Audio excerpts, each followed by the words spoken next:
이번 영상에서는 종합소득세를 단순경비율로 신고하는 방법을 알아보겠습니다. 단순경비율은 종합소득세를 장부에 의해 계산한 소득금액으로 신고하지 않는 사업자가 추계신고를 하는 하나의 방법인데요. 직전과세 기간의 수익금액이 업종별 기준 수익금액에 미달하는 사업자와 당해연도 신규 사업자인 경우 단순경비율로 신고할 수 있습니다. 그럼 국세청에서 제공하고 있는 종합소득세 신고서 작성 사례 중 단순경비율 신고서를 예시로 작성하면서 프로그램 사용 방법을 보도록 하겠습니다. 해당 사업자는 학원 강사로 당해 수익금액은 6천만 원이고 직전연도 수익금액은 2천만 원입니다.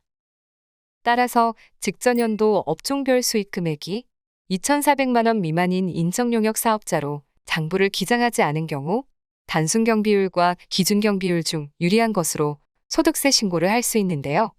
이번 시간에는 단순경비율을 적용하여 작성해 보겠습니다. 그리고 원천징수세액은 사업소득세 180만 원이고 부양가족들의 소득은 없으며 국민연금 보험료로 연간 60만 원을 납부한 것을 확인할 수 있습니다. 프로그램에서는 종합소득세 신고서 단순경비율, 근로연금, 기타 메뉴에서 작성하는데요.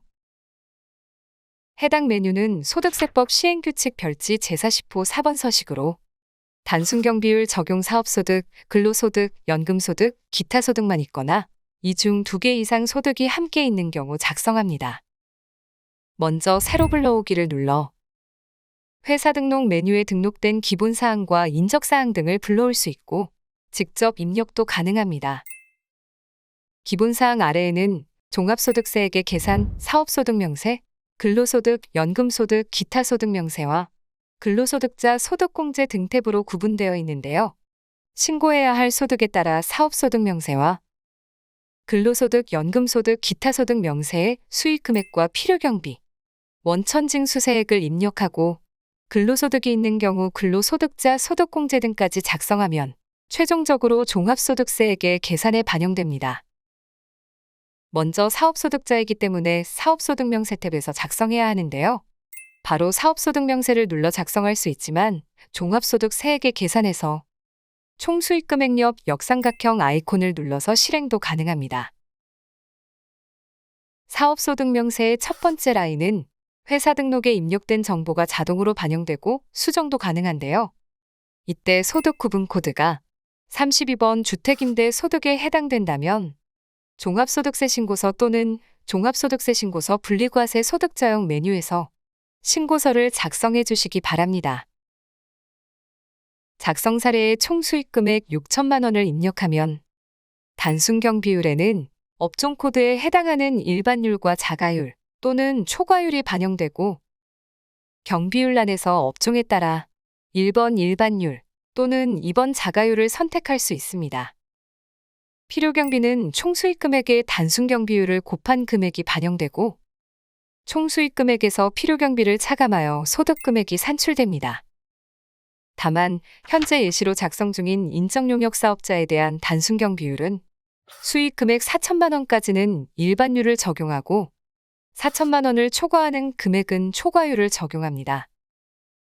따라서 4천만 원의 61.7%를 곱한 2,468만 원과 2천만 원의 46.4%를 곱한 928만 원을 더해 3,396만 원이 필요경비가 되고 총수익금액 6천만 원에서 필요경비 3,396만 원을 차감한 2,604만 원이 소득금액으로 계산됩니다. 추가로 작성 사례의 사업자가 연말정산 대상이 되는 보험설계 소득까지 있는 것으로 가정해 작성해 보겠습니다. 두 번째 줄에 상호와 사업자 등록번호, 소득 구분 코드를 입력하고 업종 코드는 940906 보험 설계를 입력합니다. 이때 사업자 등록번호를 반드시 입력해야 하는데요. 미등록 사업자라고 해서 사업자 번호를 입력하지 않는다거나 원천징수 의무자인 보험사의 법인 사업자 등록번호를 입력하게 되면 전자신고 변환 시 오류가 발생합니다. 따라서 업종 코드가 94로 시작하는 미등록 사업 업종의 경우 사업자 등록번호를 000000000부터 끝자리 00029까지 겹치지 않게 순차적으로 입력하면 되는데요. 이미 첫 번째 라인에 사업자 등록번호의 끝자리를 0으로 입력했기 때문에 추가 소득인 보험소득은 000000001로 입력하면 되겠죠? 그리고 총 수익 금액을 입력하면 학원소득과 마찬가지로 필요경비와 소득금액이 계산되고 복수 소득이라고 표시됩니다. 이번에는 원천징수세액 180만 원을 원천징수세액에 입력해 보겠습니다. 상호와 사업자 등록번호 그리고 원천징수된 소득세를 입력하는데요.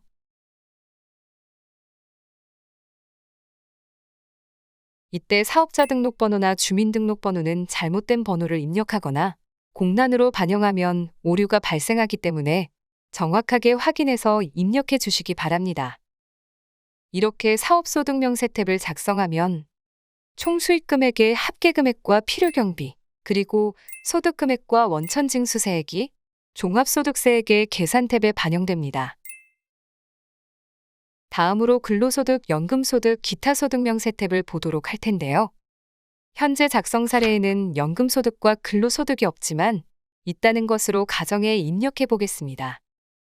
먼저 소득 구분에서 코드 도움하면 51번에서 58번 근로소득이 작년에 개정되어 추가된 것을 확인할 수 있으며 기타소득 및 연금소득 등 해당하는 소득 구분 코드를 선택합니다.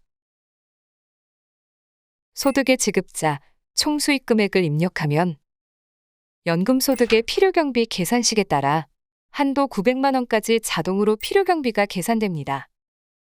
이때 원천징수소득세는 직접 입력해야 하는데요. 소득 구분 코드가 현재 연금소득이기 때문에 총 수익 금액의 37% 이내로 입력하고 기타 소득일 경우에는 총 수익 금액의 31% 이내로 입력하면 됩니다. 그 다음 근로소득도 입력해 보겠습니다.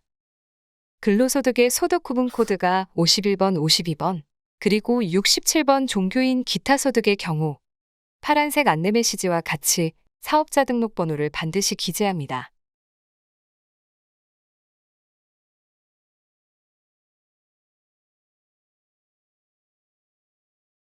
그리고 총 수익 금액을 입력하면 근로소득공제 산식에 따라 필요경비가 계산되어 소득 금액까지 산출되고 근로소득 원천징수 영수증의 결정세액을 소득세란에 직접 입력합니다. 이렇게 해당 탭을 작성하면 총 수익 금액과 필요경비, 그리고 소득 금액과 원천징수세액이 사업소득과 합산되어 종합소득세액의 계산 탭에 반영됩니다. 이번에는 인적공제를 받기 위해 부양가족 정보를 입력해 보겠습니다. 단순경비율 적용 사업소득만 있는 경우 부양가족은 소득공제 신고서를 별도로 작성하지 않고 종합소득세액의 계산 탭에서 인적공제역 역삼각형 아이콘을 클릭하여 입력하면 됩니다. 작성 사례에서 배우자와 자녀가 소득이 없기 때문에 기본공제가 가능하고 자녀는 7세 이상이기 때문에 자녀 세액공제를 받을 수 있습니다. 그리고 단순경비율 적용 대상자로서 장애인 증명서를 제출한 장애인이 직접 경영하는 사업에 하나요 장애인 적용 특례가 있는데요. 소득자 본인을 장애인으로 선택하게 되면 장애인 적용 단순경비율로 자동 반영됩니다. 다음으로 작성 사례의 국민연금 보험료 60만 원을 연금보험료 공제에 입력하고 소기업 소상공인공제까지 해당하는 항목이 있다면 금액을 직접 입력합니다. 근로소득자 소득공제는 근로소득이 있는 경우 근로소득자 소득공제 등 탭에서 작성한 데이터를 불러옵니다. 해당 탭은 근로소득이 있는 경우 입력이 가능하고 직접 입력하거나 소득공제신고서 불러오기를 통해 소득공제신고서에 작성한 소득공제 및 세액감면, 세액공제 데이터를 불러올 수 있는데요. 근로소득세액공제는 역삼각형 아이콘을 클릭해 근로소득세액공제 계산 팝업창에서 불러오기 하여 적용할 수 있습니다. 여기까지 입력하면 소득공제 합계금액이 계산되고 종합소득금액에서 소득공제계를 차감하여 과세표준이 확정되고 세율에 따른 산출세액까지 계산됩니다.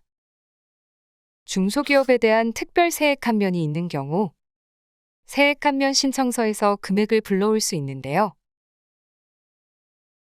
해당 금액이 있다면 감면세액 조정 명세서와 세액 감면 신청서 메뉴를 작성하여 신고서 마감 시 첨부될 수 있도록 합니다. 근로소득자 세액 감면은 근로소득자 소득공제 등 탭에 세액 감면의 금액이 있다면 불러오고 중소기업에 대한 특별 세액 감면과 근로소득자 세액 감면 외에 추가적으로 적용해야 하는 감면이 있는 경우에는 40-2로 서식인 종합소득세 신고서 메뉴에서 신고서를 작성합니다. 다음으로 세액공제 내용을 보겠습니다. 자녀세액공제는 인적공제에서 세액공제의 자녀와 출산입양에 체크한 내용이 반영되고 연금계좌는 해당하는 라인을 클릭하여 구분부터 불이익금액까지 입력합니다. 그 다음 기부금 세액공제는 사업소득자 중에는 연말정산 대상 사업자만 공제가 가능한데요. 저희는 조금 전에 연말정산 대상 사업소득인 보험설계소득과 근로소득을 입력했기 때문에 기부금 세액공제가 가능하겠죠? 기부금 세액공제를 받기 위해 먼저 이 신고서를 저장하고 상단의 기부금 버튼을 눌러 기부금 명세서 메뉴를 실행합니다. 이번에도 당해연도에 정치자금 기부금 10만 원과 종교단체 기부금 30만 원을 기부한 것으로 가정하고 입력해 보겠습니다. 먼저 해당 연도 기부 명세에서 기부 내역을 작성하는데요.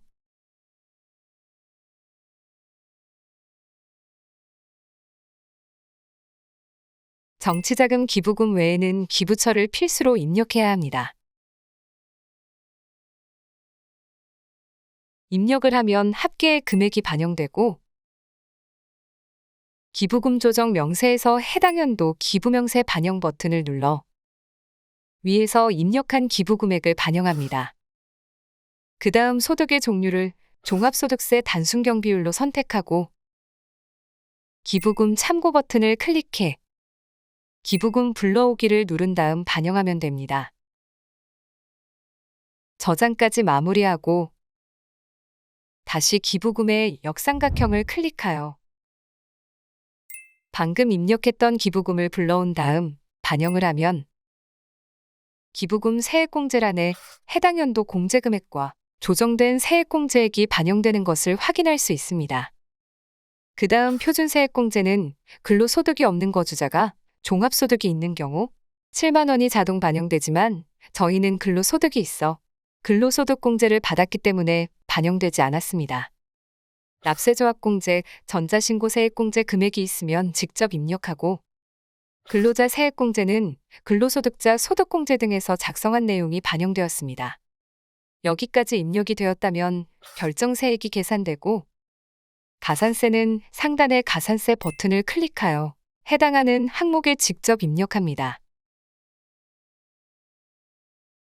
그럼 총결정세액이 계산되고 기납부한 세액이 있는 경우 총결정 세액에서 차감하여 납부 또는 환급받을 세액까지 계산하면 신고서 작성이 완료됩니다. 이제 마감 버튼을 눌러 마감하고 전자신고 메뉴에서 파일을 제작한 다음 홈택스로 제출하면 신고까지 마무리됩니다. 끝으로 신고 유형 코드가 단순경 비율인데 기장 의무를 복식부기로 선택하게 되면 홈택스 변환 시 오류가 발생합니다.